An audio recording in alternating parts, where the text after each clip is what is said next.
Welcome everybody to the first episode of 2023 of LAIS and The Coach. There was a day I was at the mall and I saw my reflection and I thought it was somebody else wearing the same shirt I was. I literally didn't recognize myself. The idea of me on stage and then doing like a hair flip, like, no, that's happen. I don't think that there's enough of, I need to challenge myself. You have to come to a place in your life where you're like, I need to do something. And that's the only time it would actually happen.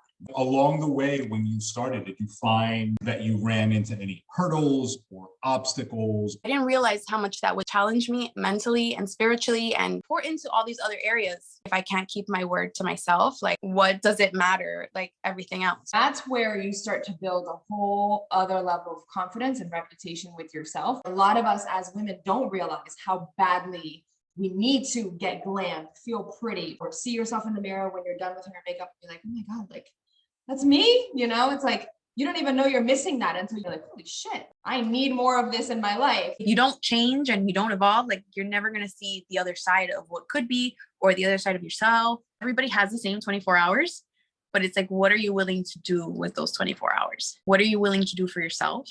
Welcome to episode 1 of our new show.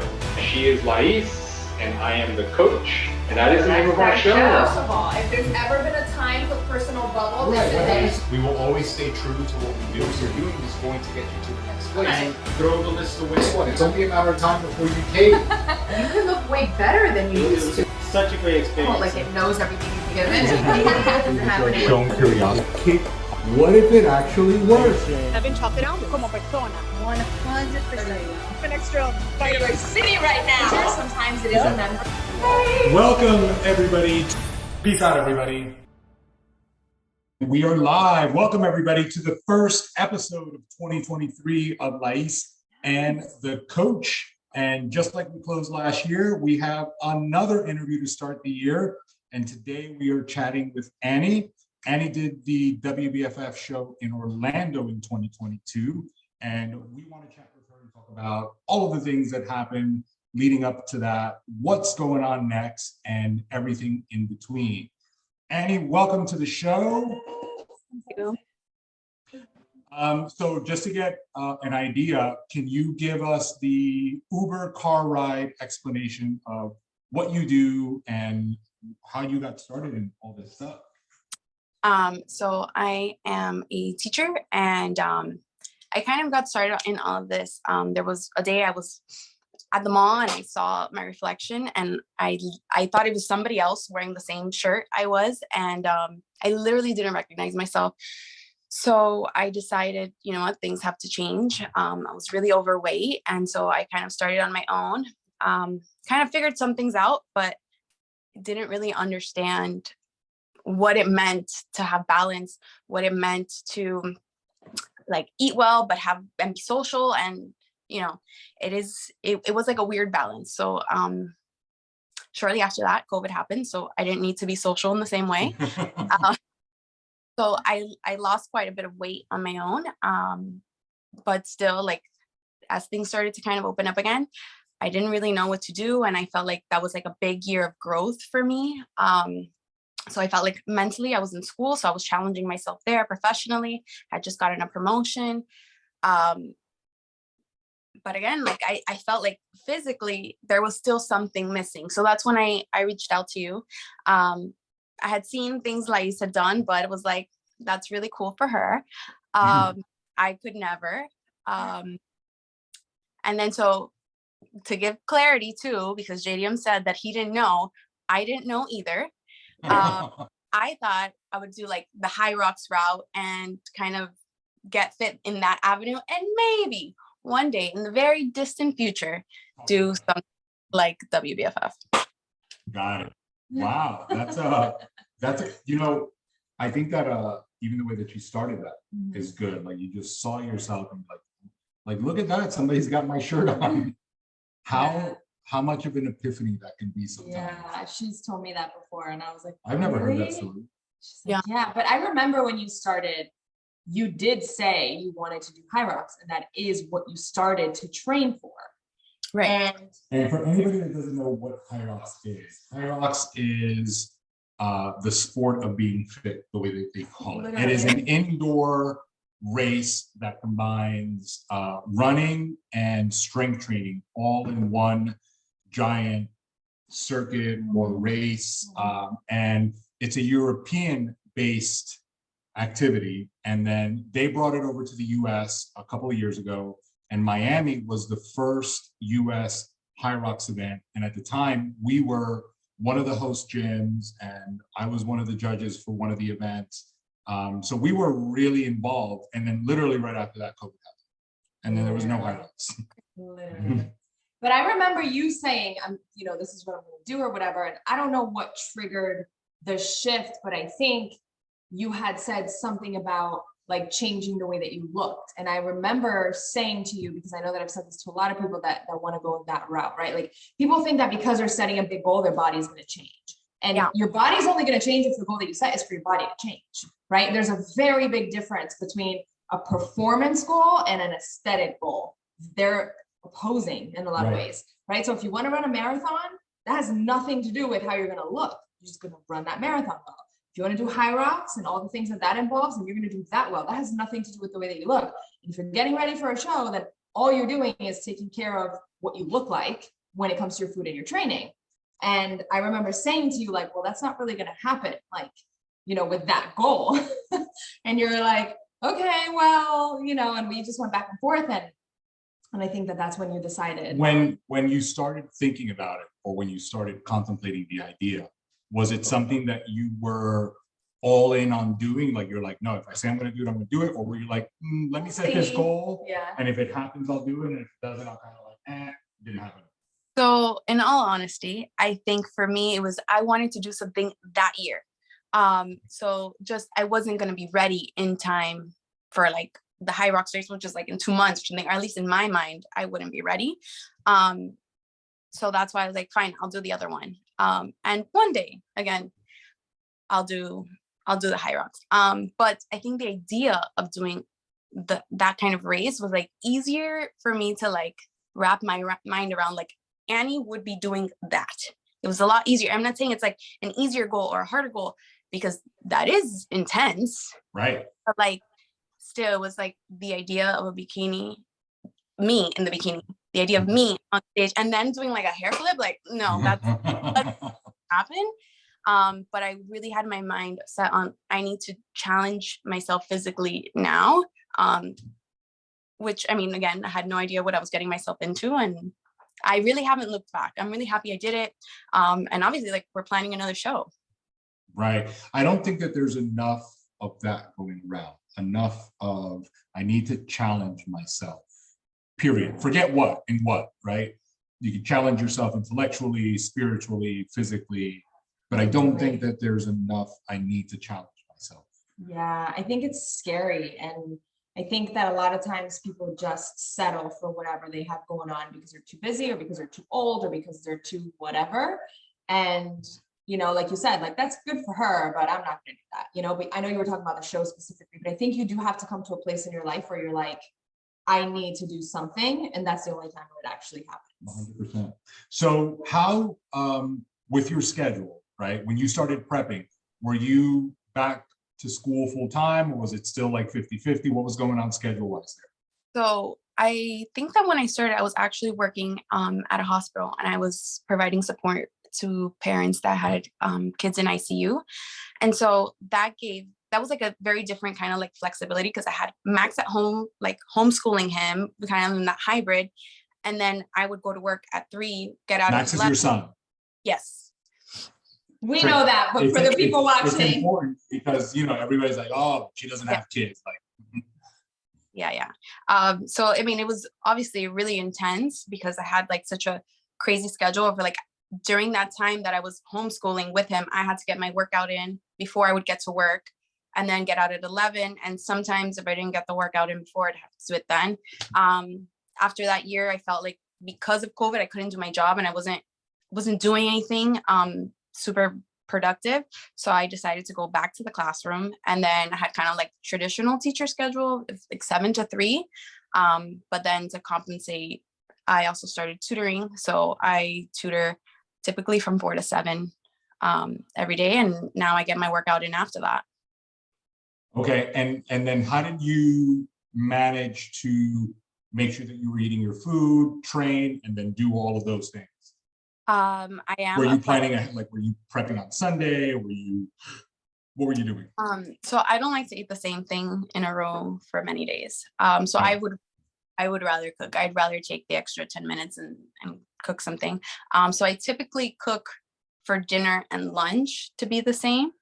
Okay. And then kind of like that. I might like meal prep like breakfast because I'm not a morning person. So I'll either do like oatmeal or like a bunch of eggs or something. Okay. And then along the way, when you started, did you find that you ran into any hurdles or obstacles or things that normally would get in the way? Like, let's say in the past, if you had started working on your diet or training, like, and this one thing would come like, oh, this is not going to happen. Did you find things along the way as you were getting ready for the stage that were similar? Yeah. I mean, you don't know what you don't know, right? So in my mind, there were a lot of times of like, oh, but I'm not seeing it, or like the scale's not going down. And you had even made a comment to me once, but like, this isn't a weight loss thing. This isn't a weight loss competition. Like, so I was like, oh, okay. Okay, going. And I mean, slowly, you know, it all came together, but I probably would have quit if we didn't have that like constant like checking in, or you know, I mean, sometimes I think like, wow, I must sound really dumb because that, you know, but you come along and you give me the reassurance, and it's like this constant conversation on how to grow, right?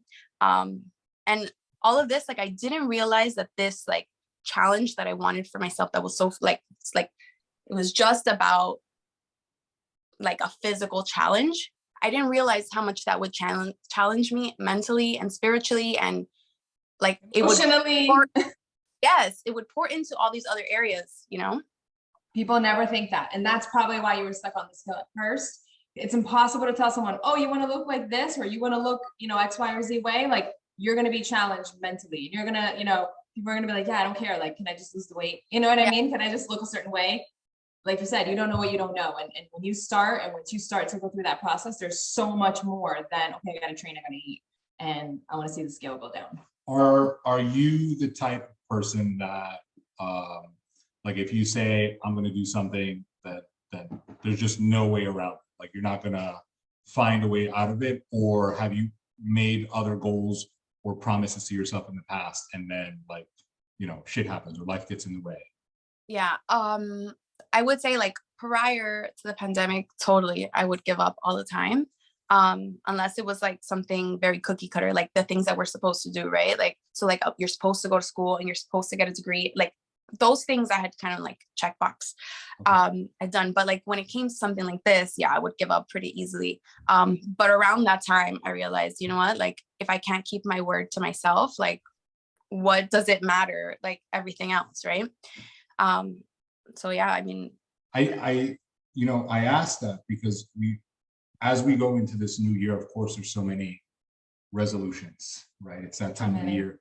But, you know, there are so many things that keep coming up, like challenging yourself, right? Like, that's always a big one for this time of the year, because a lot of times the thing that people are pursuing is the same thing they were pursuing last year. I want to lose weight, right? But it's not, why didn't you lose it last year or the year before, right? So there's not enough of a challenge. And the other thing is, like, if you don't really look intrinsically and say, I'm doing this for me, and have enough value behind what that means, then we fall back to, that's the same reason why you're not doing it, right? Exactly. Like, I think that there's a lot of that missing in general, socially, but I also think that for the few that start the process, there is not enough, you know, I'm committing to myself because I want this challenge, or I'm pursuing this goal. And ultimately, if you know, if it doesn't happen, I'm really just not holding true to what I said that I wanted, which I say all the time. Like, if you're not doing the things that you need to do to get the outcome that you want, then you're just not really clear on you really wanting that thing, or you really don't want it and it seems like something you want.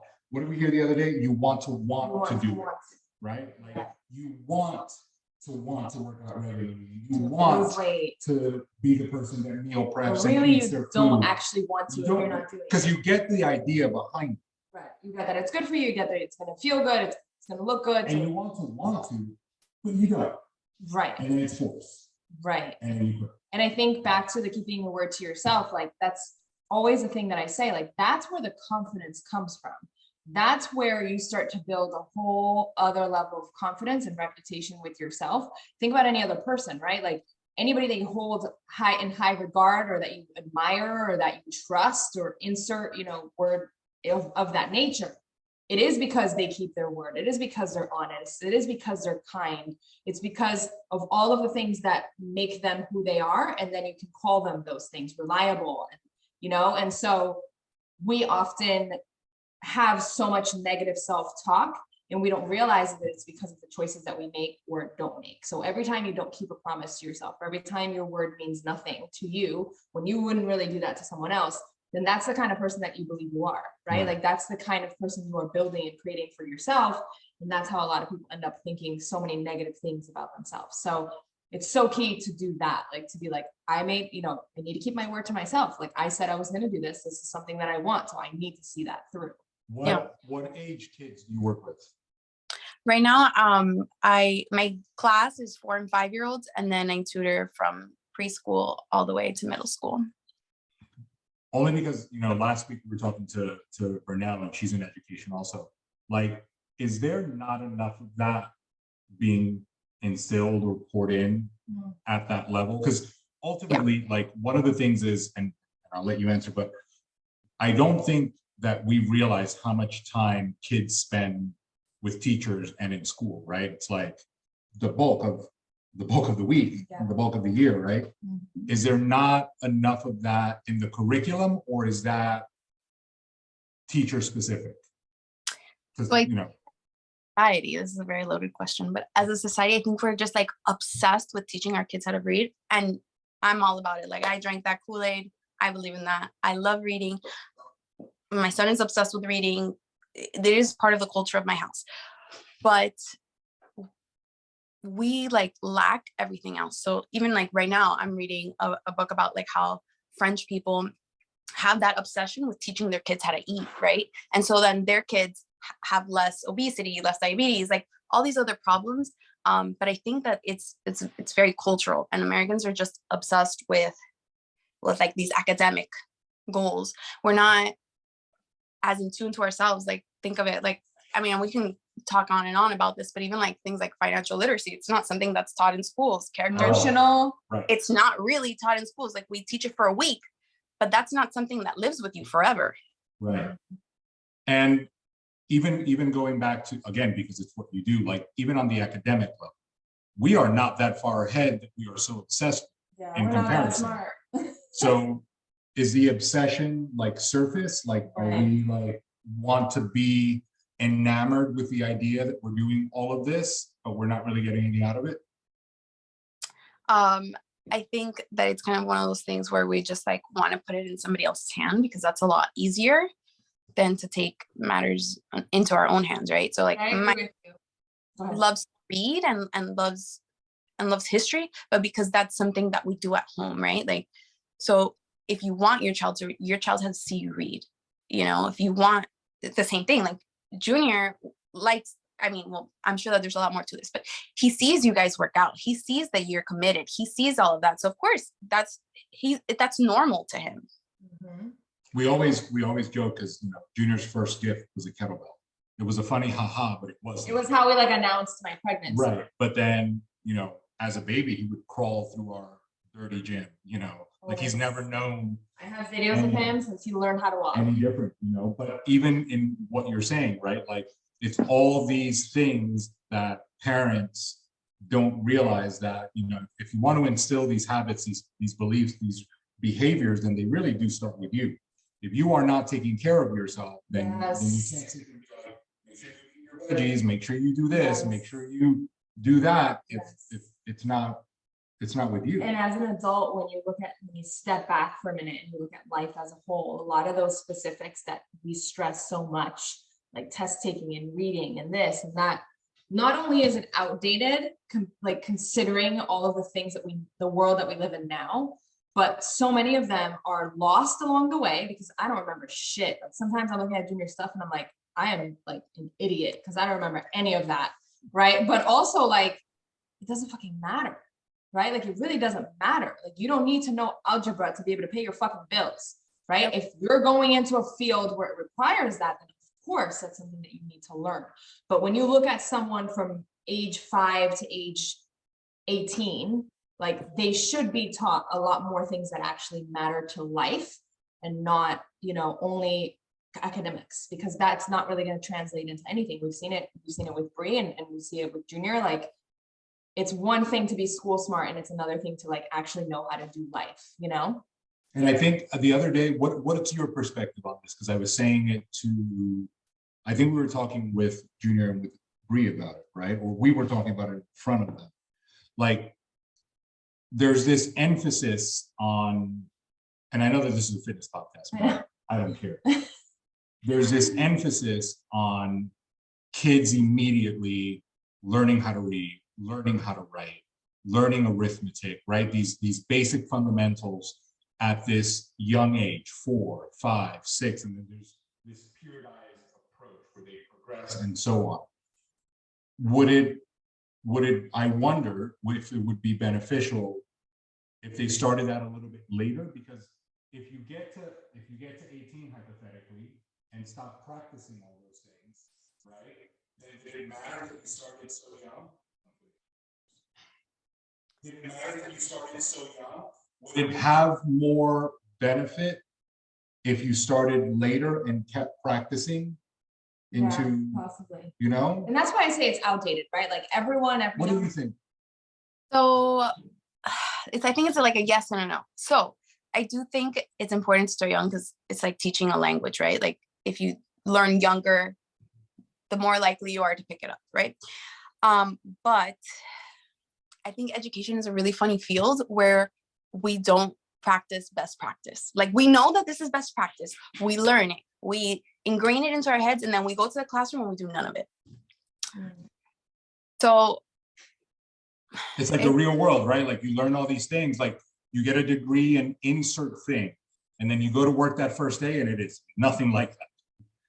Yes, but I think it's like also more that like the people that are making the decisions of what goes on in a classroom and what we should be learning and the way we should be teaching and what curriculum we should be teaching and what testing we should be using, those decisions aren't made by people that know the best practice. Those are being made by politicians, and it's not coming from a bad place necessarily, right? It's not coming from the best place. Right. It's just, it's because that one sounds good, right? I mean, or what makes sense or what works all the way around for other things too. Awesome. Yeah. So you would cook the night before for the next day. And then did your training revolve around what that particular day looked like? Like, would you train in the morning one day and at night another, depending on how your day went? Or are you like, again, just because you mentioned JDM before, like he's a morning workout person. If he works out at night, he's not gonna work out. Yeah, I'm not gonna work out in the morning. It's just not. I mean, like now that I'm on winter break, I have a little more flexibility. So today I went like at 9, but that is like you take your time. Yes. Yeah, no, it has to be in the afternoon. I'm not gonna wake up at 5. That just seems like a cruel form of torture, and it's not me. I like to get up slowly, you know, start my day off in a completely different way. Got it. But I have that flexibility where he doesn't. Got it. Cool. And then at what point did you feel or notice that it kind of was all coming together? Because I know it doesn't come together to the end. But at what point did you see like, shit, this is kind of happening? So I guess it started like with when I started, you know, like at work, where I worked last year, I would get food from the cafeteria and I would just take out my scale and whatever. And at the beginning, you know, you get the looks and like, but instead of eating the rice, you should have an apple. And I'd just be like, okay, thanks, you know, and I just like serve myself the right portions. And then as things started to come together, people started asking me oh, but tell me more about your meal plan, those things is when it's like, okay, well, obviously something's happening, because if not, they would be offering me an apple instead, right? So it was that. And then the photo shoot is when I was like, wow, clothes fits very different. And I guess it was also like the type of clothes that I had picked for the photo shoot. It wasn't like everyday things. And then, you just kind of see like, wow, you have a waist now, and you have curves, and you have all these things that weren't there before. That's awesome. That's awesome.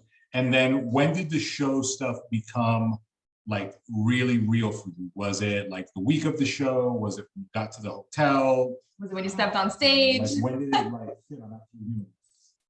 It was like probably like a week out where I was like, maybe I don't want to do this. And then I thought, Jadium would kill me at this point. Like, I can't even, like, how do I even work up the nerve to tell him that I don't want to do this anymore? So I guess I'm gonna have to suck it up and just go along with it. And then I had like that monologue of, you know what, it's gonna be fine, it's gonna be fine. It's a girls' weekend. It's everything, like, you worked so hard to get here. Just go with it, just have fun. And then I got there and I kind of had that same approach, and yeah, it was awesome. Yeah. You did it. Was it like what you thought it was going to be? Was it harder? Were you surprised in the environment? Were you surprised that you did it? Like, what were some of your takeaways from that weekend? So my big goal when, like I said, okay, I'm going to do the show, was just to make it to the end. That was it. So, I mean, it was awesome. There were things that I didn't understand until I saw it. And I mean, there were things that you both had explained to me, and I didn't get it. It was one of those things that you don't know what you don't know. But no, I just thought everything was great, and it was fun, and it was a girls' weekend. And, the girls that were there, they were so nice. I had met some people from before, from the photo shoot, and even like from the group chat and Instagram. So I mean, it was awesome.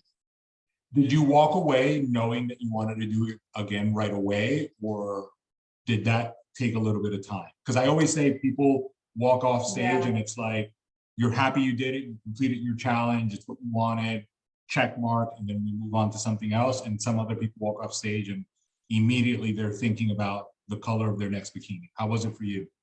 I knew that I wanted to do another one after registration night. Okay. Wow, that's an interesting, like. Yeah, I've never heard that before. Tell me more.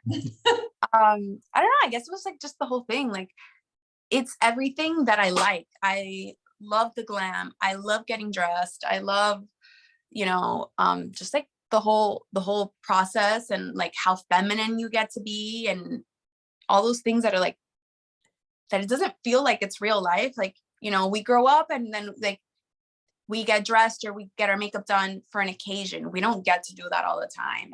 Right. When I was younger, I really wanted to be a fashion designer, and I designed my bikini. And like, so there were a lot of those aspects that seemed like, just like, why didn't I do this sooner? Mm-hmm. Yeah. It's like a whole world. It's like a whole other world. And I think, went through a whole other and it's sphere. And it's good to hear you say it, because we say that all the time, right? We preach that.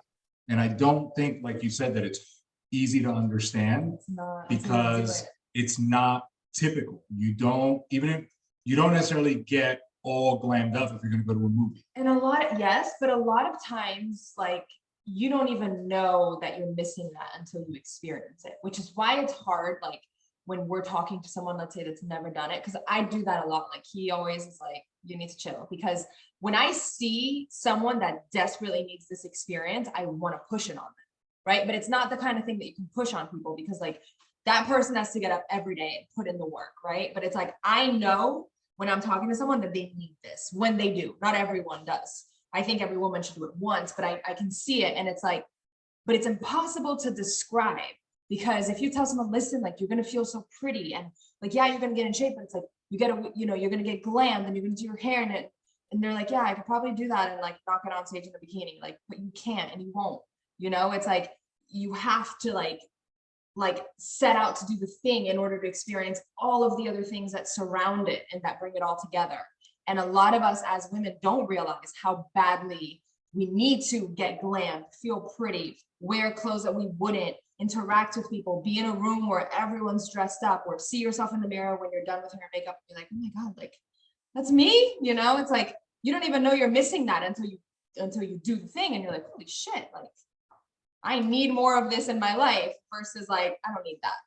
Yeah, and it is very different than like getting dressed up for the day-to-day things or even for a date night. Like it is so much more than. Yeah, 100%.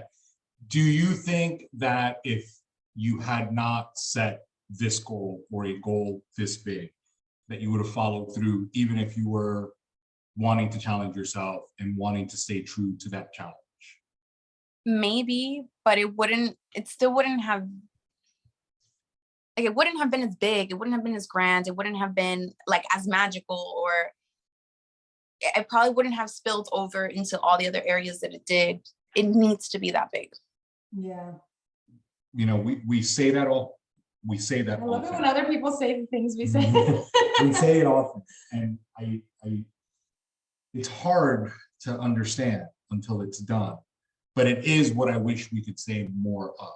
Yeah. You know, I really do aspire to be able to say more of it, Yeah. but it is a hard concept. Someone comes to us, they're not like, okay, I'm looking to do this magical grand thing that's going to spill into other areas of my life. Like someone gives a fuck. They want to lose some weight. Imagine that. Imagine you're scrolling, you see an ad that says, do you want to feel magical? It's going to spill into other areas of your life. You want to get some makeup done? People will be like, the fuck? right. Shit. No, I want to lose 20 pounds.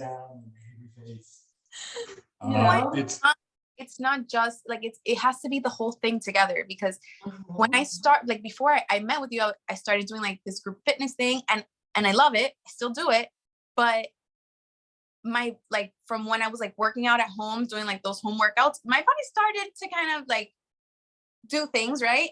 And then when I started only doing that other thing, my body did not look the same. Like I started to look more square. And like I said, I love it, but it's still like, it didn't challenge me. I like totally plateaued. It wasn't the whole thing. It needs to be the whole thing. You gotta do it all. What did you, in contrast to maybe what you wanted to do at the beginning, what did you feel that you gravitated towards more during this? Because there's so many elements, right? There's the training, there's the eating, there's the fashion. What were you pulled to more inside of this that maybe you didn't even think was inside of it? I mean, I definitely like going to the gym more than I thought I would. You know, it's like a form of meditation, right? Like you can only focus on this one thing for an hour. And I like, it's just awesome, right? Like, and I would have never said that before. I hear that.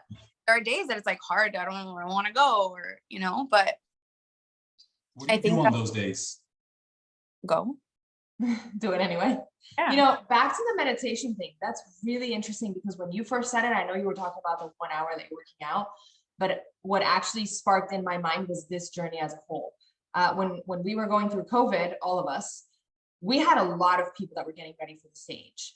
And everyone had to transition. And like we all know, we didn't know when it was going to end. We didn't, like, no one knew anything. Like, is there going to be a show? Are the gyms going to open back up? You know, when everything's going to go back to normal?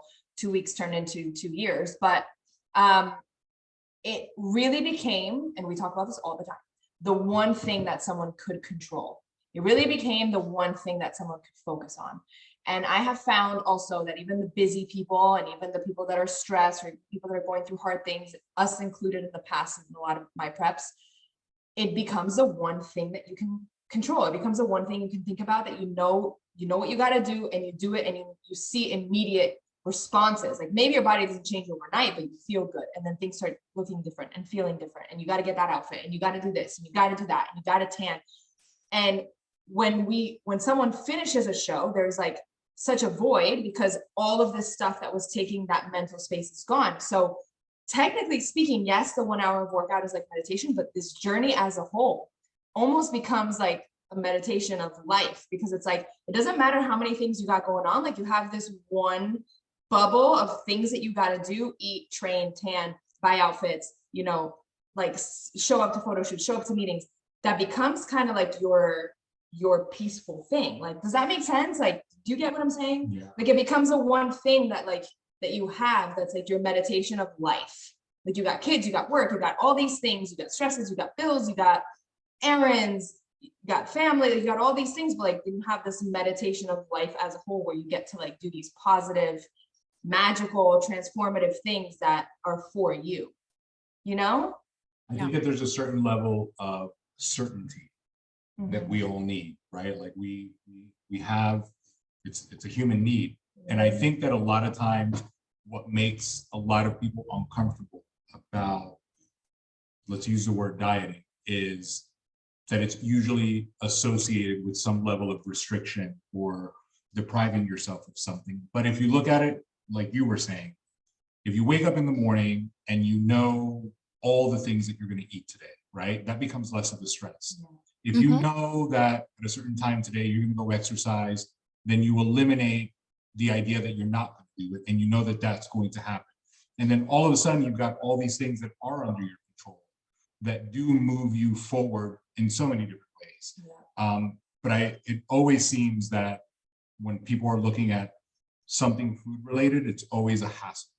It's always a stress. It's always like a difficult thing. Did you, because you're around, you know, a lot of people, work and so on, did you notice that there were more questions about what you were doing, or more like pointing the finger at Criticism? There was a lot of criticism at the beginning. And I mean, even like when we first met, you were like, you said something like, do you know how to eat? And I was like, you know what? I don't. I don't. Like, I think things, you know, think you should eat vegetables, but that's as far as it went. And now, I mean, I love to cook. I love to eat. Like, I have so many options. I can pretty much do anything. And along the way, like, you know, I think that sometimes, because this is something that people are going to watch and listen to, it's really important that, and I don't think that we say this ever or often, that all of these people that get on stage and do these shows, or anybody else, like, it isn't meticulous 24/7. They are not eating every 3 hours on the dot, you know, every grain of rice. There are a lot of variables, right? And I think that one of the things that we always, as a matter of fact, it's the reason why we started even doing this, is to kind of show that inside of those variables, you can still get an outcome, right? If you know going into it that there will be variables, which is what I say day one, like, life is going to get in the way. You will be interrupted. You will have long days. You will be stressed. You will be insert thing. But if you know that that's coming and you give yourself enough room to kind of play with it, you know, maybe some days you eat a little bit more, you know, maybe some days you eat a little bit less. But if you're looking at it in the bigger picture as the sum of the whole, and you find yourself, maybe if you fall off track a little bit, to get back on, and then you find that you're on more than you're off, and it becomes a part of something bigger, then it's a lot easier to maybe conceptualize that it's a possibility. Instead of maybe listening on the other side of this saying, yeah, but you know, I can't eat every 3 hours, and I can't eat tilapia and asparagus. Right, because that's never what we've said, but I also don't think that we say that everybody kind of like has moments, and a lot of it. You know? And when we say flexibility, I think people think like the drinks or the desserts or the pizzas whenever we have that open meal. But the flexibility isn't just that. Flexibility is in the way that we do everything. It's in the choices, it's in the time, it's in the preferences. What are your thoughts on that? I think, I mean, you guys do share that because you share all of your meals, right? But I think it's like one of those things that it's like, well, that's great for her and that's great that it works for her. But that won't work for me because insert reason, right? Because I even remember like I started working with you and then I was like, and then, you know, they came to me and like, oh, it's grandma's birthday. We're going to go to Cheesecake Factory. And I was like, oh, I guess I have to start the following Monday. Like, you were like, no, you get the burger. It's okay. You don't even have to use the meal. It's just do that and just don't get fries, you know, or don't have the bun and have the fries, you know, like there's ways around everything. There's always a People way. think that something like this would be stressful. And I always say what's actually stressful is not knowing like how to eat or what to eat or how to maneuver around those things. And then having that constant guilt of like, I'll just start next week. I failed again. I'm never going to lose any weight. Like, oh no, I can't eat that. Right. And it's like, that is so much more stressful than like just being on a path where you like can get peace with everything you're eating and doing. And all of this is like a partnership. Like, how many times have I sent you the menu? Like, hey, I'm going here. What do you think I can have? I mean, I don't even have to think about it. Like, you do it. But I think even that, but I think that that's a good example. Like it's someone's birthday and we're going to Cheesecake Factory, right? Like that's one meal. Yeah. It's not the entire day, you know? Yeah. And I think that on there's two sides to that coin. Some people will know that they're going to go to Cheesecake Factory and they're like, well, if I'm going to go to Cheesecake Factory, why wait till then? It's all over now. Yeah, like if I'm maybe not right now, but a lot of times if Cheesecake Factory is happening tonight, then my day is like, fuck it. Right. And then on the other side, there is a, well, I can't. Yeah. How am I not that person? How am I ever going to get the outcome that I want if I go eat at Cheesecake Factory? You know? So I think that there's two sides to that. They're both extreme, and really. I think that they're both like just not in tune with the way that you could actually do it. Right? Yeah. There's So proof, right? Like we do it. Like, yeah, it's almost this whole proof thing. Like people don't like proof, I don't think. People don't want proof. It's a challenge, you know. It's really difficult sometimes for people to grasp the idea that it's not one person, it's not two people, the other human that lives here.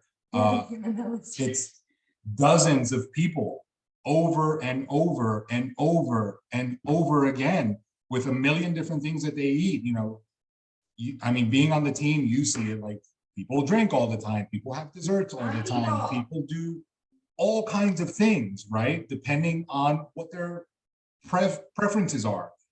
And it doesn't make a difference because at the end, when you have this challenging goal that compels you to be focused for a consistent amount of time that is far longer than most people would be willing to do anything, then that's where the outcome is, right? The outcome is in the consistency and the length of time that you are consistent, not in the specificity of one particular meal or not that one particular meal. I agree 1,000%. 1,000%. So thank God for your methods. Otherwise we'd all be fucked. Especially me. Now that you have done that show, right? And now that you are already planning that next show, that you that was on the other side of that equation months ago, that was like, maybe one day, I don't know, like the one that's overthinking it, thinking that it's not for them. What is this version of Annie that's gone through it say to that person? Like, I think a big part of it is like, why are we limiting ourselves? Like, why do we have to be just the one version of what we are right now? You know, we can change and evolve. And if you don't change and you don't evolve, like you're never going to see the other side of what could be, or the other side of yourself. Just like, why are we settling for like the mundane, right? Like, I agree with that. 100%. I agree with that. What was the most impactful part of this whole journey for you? I think there are like really good like tidbits that come from this. So it's kind of hard to like limit it to one. You know, on one end, like yeah, share a few. Okay. So like JD mentioned, like our relationship got a lot stronger through this process because it was something that we were able to do together, something that we can relate to. Because it's like, as much as like people like buy into it, like, okay, like Annie knows what she's doing now. Like, I don't get the criticisms anymore, but it's still like, we know what we have to do and what it takes to get on the stage, right? The other thing is like, everybody has the same 24 hours, but it's like, what are you willing to do with those 24 hours? What are you willing to do for yourself? I think that those are kind of like the biggest pieces. Yeah. And then what are you willing to do for yourself so that you can be a better mom, a better partner, a better, you know, in my case, teacher, you know, all of that. I love that. You know, we normally end there, but we're not because it's a new year and we got to challenge We're gonna ourselves. change shit up. But I actually, as you were saying that, had another great, I don't think we've ever had a couple that has competed, Yeah. right? LAIS and Simon? Right, okay. But I've never asked about that part. Do you find that as a couple, it is competitive when you guys are working out or eating? Are you guys watching each other, watching the food? Like, what is the dynamic like when you both have a goal like that? That's a good question. I mean, it's just like kind of keeping each other accountable. I mean, like he's really good about like, you're not gonna go to the gym today for real. And then it's like, okay, you're right, I'm gonna go, you know. But there's also no judgment behind, like it's the push in the right direction, but it's not like, okay, you're not gonna go, you know, shame on Right. you. It's not like that either, right? And I would even think on the food part, because we do have a lot of couples and not both of them do it. And there's always like, oh, you gotta eat that again, or you're not gonna eat this, you know. So on that end, I think that he's more open to trying foods now, because he was before, like, to himself, right? Like he made his own plan of like chicken and broccoli. And now I'm like, well, look, we can have these fries, or, you know, this ice cream is really good and that's on the plan. You can have 2 of those instead of your Oreos, you know? So we have fun like that. That's awesome. That's awesome. And then one more question. It's a whole new year. How has this process of getting on stage impacted how you feel about how you show up as a mom? I think that this is really similar to I'm sorry, my Oh no, We lost her. but we are still recording. So we are gonna keep going. You know, I've been wanting to. We can talk forever. So I've been wanting to like dive deeper into, because we've talked about having more episodes that are about relationships. Oh, yeah. And we've talked about having more episodes that are about parenting. Mm-hmm.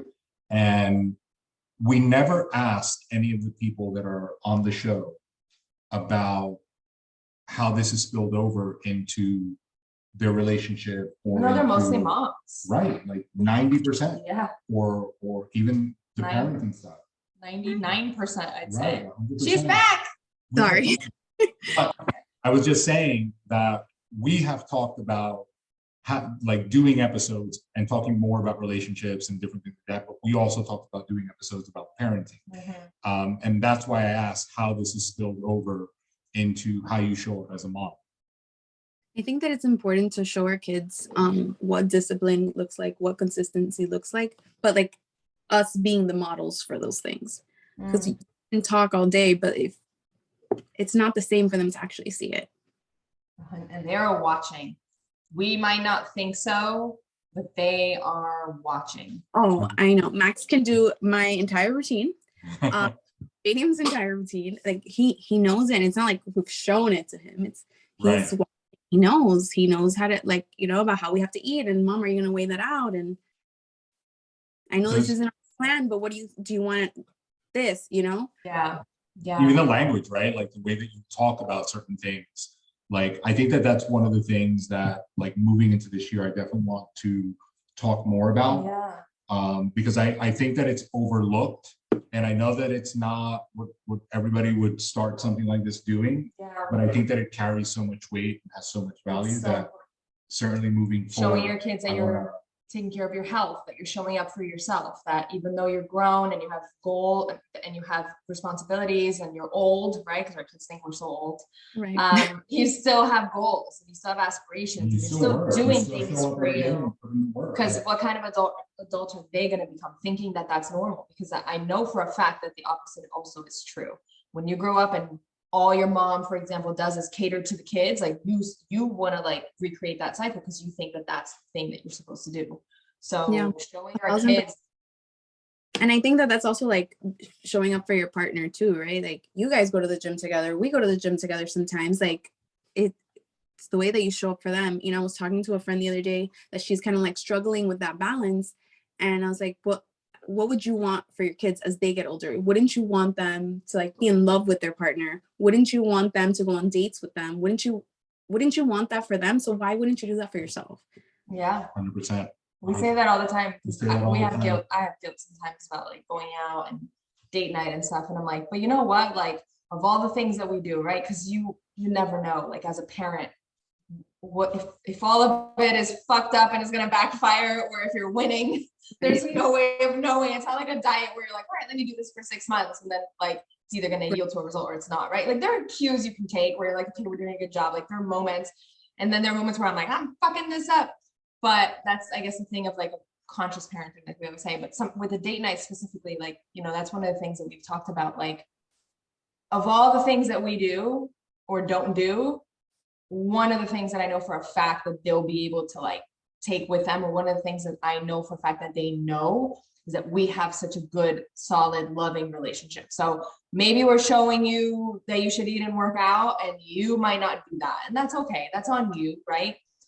But you will always be able to say, like, this is what a healthy, loving relationship is. Like, you have that example. So for everything that we can have guilt over, there's also the flip side to that of like, well, what is my kid, like you're saying, seeing? What are they getting an example out of this? Yeah. Even the gym, I've had moments feeling guilty for the gym. I have moments where we get close to a show where I know I'm busier, where I have to be like, oh my God, like I haven't given him any attention and I feel so bad. But it's like, but he's watching me work and hustle and have a goal. And it's not like I don't see him. It's not like I'm mistreating him. So it's like moms have so much mom guilt, and I have so much of it, you know, but it's like for everything that we feel bad about, like there is also the possibility that they're getting something good from the other side of it, you know?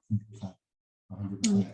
And on that note, guys, this is more of what we will be doing in 2023 with our show. We want to talk about a lot more things, and we've said that in the past, but I think that starting the year off like this sets the tone for what's next. So Annie, thank you for being on the show. This is awesome. We are excited for your upcoming season because we are going to rock it. For all of you guys listening, watching, doing all the podcasty things, like, share, comment, because I hear that's supposed to be good for the show, and we want the show to be good. So everybody, thank you for listening. Happy New Year to everybody. It is January 3rd, 2023, and this is episode number 1. Thank you, Eddie. Peace out, everybody. Bye.